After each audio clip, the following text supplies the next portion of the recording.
លោកត្រាំចេញការព្រមានថ្មីទៅកាន់ទីក្រុងអ៊ីរ៉ង់ខណៈអ៊ីរ៉ង់ហៅសំណើសន្តិភាពរបស់អាមេរិកថាមិនពិតប្រាកដការព្រមានកម្រិតធ្ងន់ពីសហរដ្ឋអាមេរិកនិងយុទ្ធសាស្ត្រកំទេចសេដ្ឋកិច្ចនៅក្នុងសេចក្តីថ្លែងការណ៍ដ៏គួរឲ្យភ្ញាក់ផ្អើលមួយកាលពីថ្ងៃច័ន្ទលោកប្រធានាធិបតី Donald Trump បានបង្កើនសម្ពាធយោធាដល់កម្រិតខ្ពស់បំផុតមិនធ្លាប់មានលោកបានបញ្ជាក់យ៉ាងច្បាស់ថាប្រសិនបើប្រទេសអ៊ីរ៉ង់នៅតែបន្តប្រើប្រាស់បិទច្រកសមុទ្រហូម៉ូសជាចំណាត់ខ្មាំងសេដ្ឋកិច្ចពិភពលោកនោះសហរដ្ឋអាមេរិកនឹងមិនត្រឹមតែវាយបកតាមផ្លូវអាកាសប៉ុណ្ណោះទេប៉ុន្តែនឹងកំទេចចោលទាំងស្រុងនៅរោងចក្រថាមពលអគ្គិសនីនិងអណ្ដូងប្រេងសំខាន់ៗរបស់អ៊ីរ៉ង់ការគម្រាមកំហែងនេះកើតឡើងបន្ទាប់ពីទីក្រុងអ៊ីរ៉ង់បានច្រានចោលសំណើសន្តិភាពរបស់ទីក្រុងវ៉ាស៊ីនតោនដោយហៅវាថាជាល្បែងនយោបាយមិនពិតប្រាកដនិងជាការបង្ខំឲ្យអ៊ីរ៉ង់ចុះចាញ់ដោយគ្មានលក្ខខណ្ឌច្រកសមុទ្រហូម៉ូសដែលជាសរសៃឈាមនៃលំហូរប្រេងប្រហែល 20% របស់ពិភពលោកបានក្លាយជាចំណុចកណ្ដាលនៃចំនួនដែលអាចរុញច្រានឲ្យតម្លៃថាមពលសកលហក់ឡើងដល់កម្រិតគ្រោះថ្នាក់ស្ថានភាពសមរភូមិកាន់តែស្មុគស្មាញនៅពេលដែលអ៊ីរ៉ង់បានប្រើប្រាស់បណ្ដាញ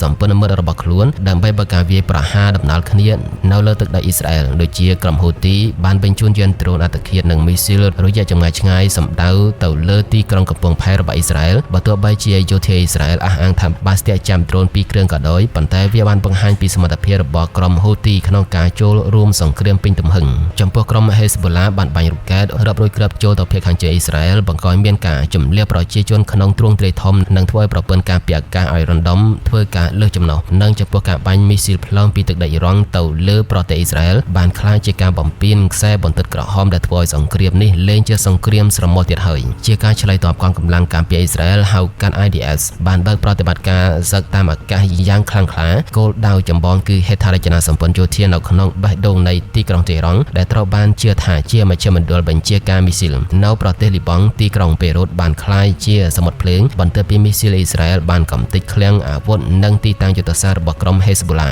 រូបភាពពីផ្កាយរណបបានបង្ហាញពីផ្សែងខ្មៅគ្របដណ្ដប់លើតំបន់ជាច្រើនដែលបញ្ជាក់ពីទំហំនៃការបំផ្លិចបំផ្លាញព្រឹត្តិការណ៍ដែលគួរឲ្យបារម្ភបំផុតសម្រាប់សន្តិសុខអឺរ៉ុបនិងតំបន់គឺការដែលមីស៊ីលរបស់អ៊ីរ៉ង់បានហោះចូលទៅក្នុងដែនអាកាសរបស់ប្រទេសទូគីដែលជាសមាជិក NATO ក្រសួងការពារជាតិទូគីបានបញ្ជាក់ថានេះគឺជាលើកទី4ហើយដែលអធិបតេយ្យភាពរបស់ខ្លួនត្រូវបានរំលោភបំពានការប្រើប្រាស់ប្រព័ន្ធការពារមីស៊ីលរបស់ NATO នៅសមុទ្រមេឌីទែរ៉ាណេដើម្បីបាញ់ទម្លាក់មីស៊ីលនោះបង្ហាញថាអង្គការ NATO អាចនឹងត្រូវទាញឲ្យចូលក្នុងចំនួននេះដោយជាមិនរួចប្រសិនបើការវាយប្រហារនៅតែបន្តកើតមានចាំតាំងពីការផ្ទុះអាវុធទ្រង់ទ្រាយធំកាលពីថ្ងៃទី